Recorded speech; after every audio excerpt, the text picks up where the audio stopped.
Today I wanted to yap about, well, one of my oldest DnD OCs, and one of which I love the most, and I actually look kind of familiar, I suppose.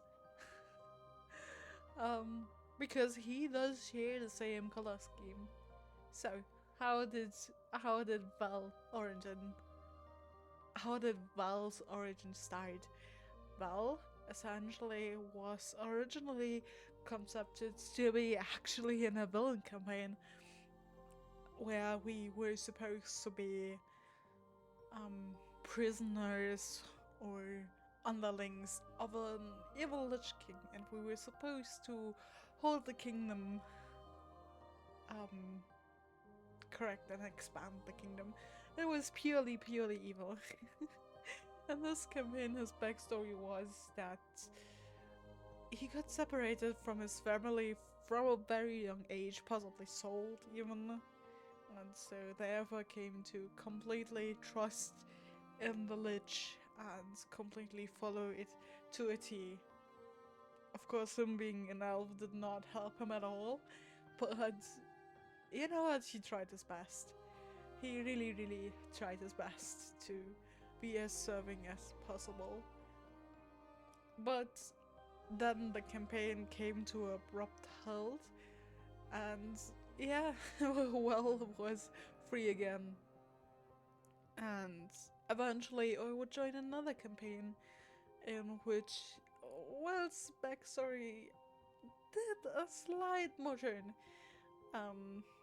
Essentially the story would be that we would all meet up in what is the town again called? He forgot. And so did I. Somewhere in Faerun, of course. And so I couldn't keep his backstory the same because again, Well was assigned to be a villain in the original story work, and now he was supposed to be, yeah, you know what, not that edgy. Of course, he still has an edge to the backstory, but I think for now it is definitely better. So his backstory essentially changed in the regard of it is more in depth now. Because he kind of used to be very simple, and now he has more detail in it. Essentially, he started out as, as a firstborn, and the firstborn in Menzoberranzan, a city who dislikes the male, is tough luck, definitely. And so his parents were embarrassed. They were an old family of,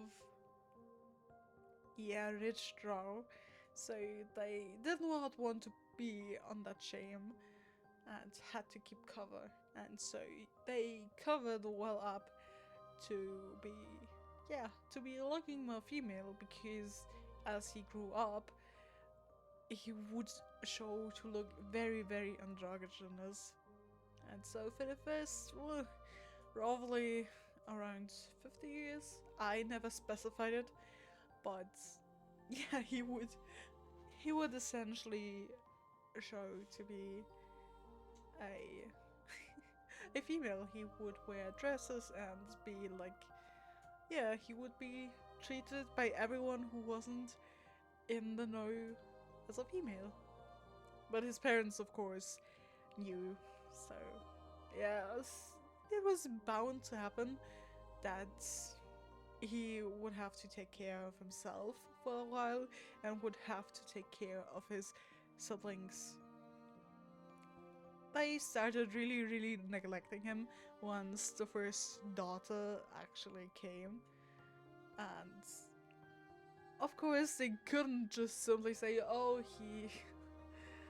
we hid his male form and we lied to everyone, so they kept up the charade but ignored him. He was delegated to taking care of his youngest siblings, the males at least, because of course, of course, the matriarch would take care of the daughters herself, and so he ended up finding quite a few hobbies for himself. He kind of learned that knowledge would be very, very important to him, and so he wanted to learn more and read more, and he tried to do so whenever he could, essentially. Not always, but, well, you gotta try your best. And eventually, well, things got dicey. He got found out, and his parents did put all the blame on him. Of course, that was obvious to anyone with eyes. They were involved in some case. But you know what? It was fair enough. It was fair game for everyone else. So eventually he got brought before a court and delegated to being more of a guardian warrior thingy, because you did a crime and now you're the lowest of the low, in a sense. So he joined the military and spent there a few years until he eventually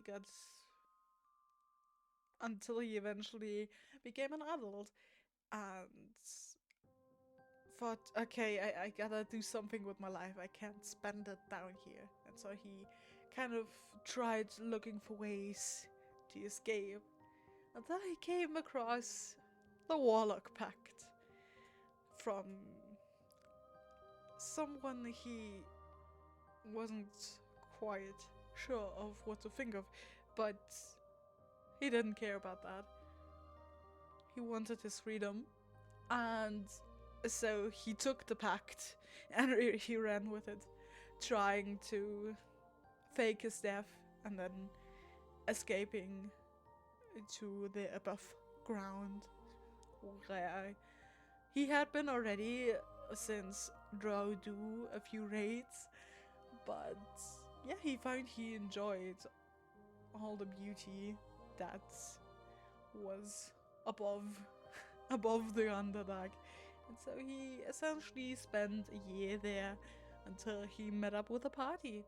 And yeah, that's where the adventure starts. I don't want to go too deeply into the campaign as well, mainly because I didn't know if the players are comfortable sharing it with me. I gotta I don't know, but yeah, he kind of went on a bit of a character journey as well already. Internally he was first of the type of I don't trust anybody, and now he's very, very close to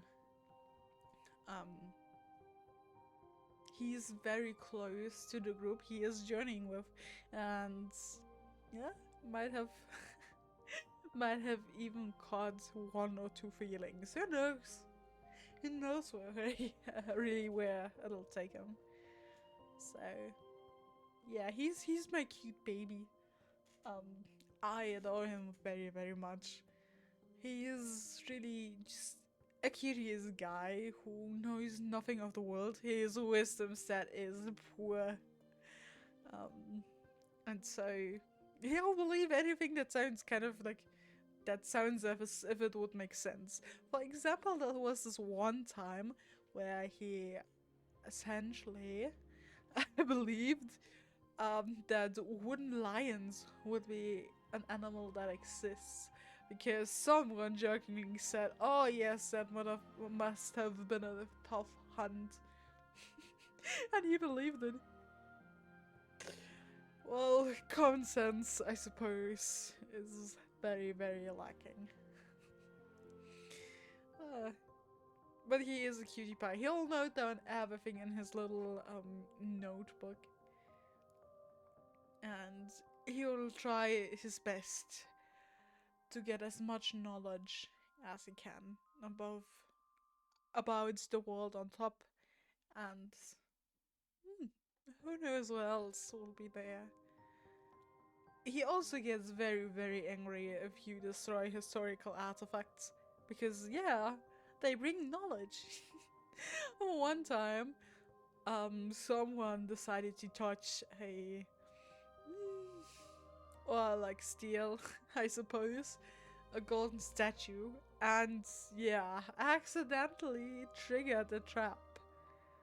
It destroyed the magical artifact, and for a while, Val didn't let that die down in the talks with this character. So yeah, he can be quite nasty as well.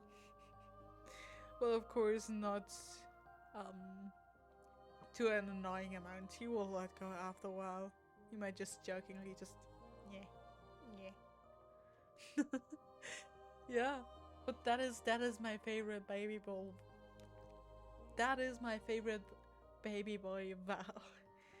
He's really just a cutie pie, and I mean, I I have very much fun always drawing him. He did become one of my comfy OCs, and if I ever can tell his story through a comic, if someone will pay me to do it, even, I would love that. But yeah, that is him. That is my adorable little baby. And I would do everything in the world for him to live actually a happy life. I mean, he's gone from his family, right? There'll be no way his Patreon or his family will come to haunt him. No. But I hope you enjoyed this little video, and I hope we see each other next week again to another video. Bye bye, and enjoy the rest of your weekend.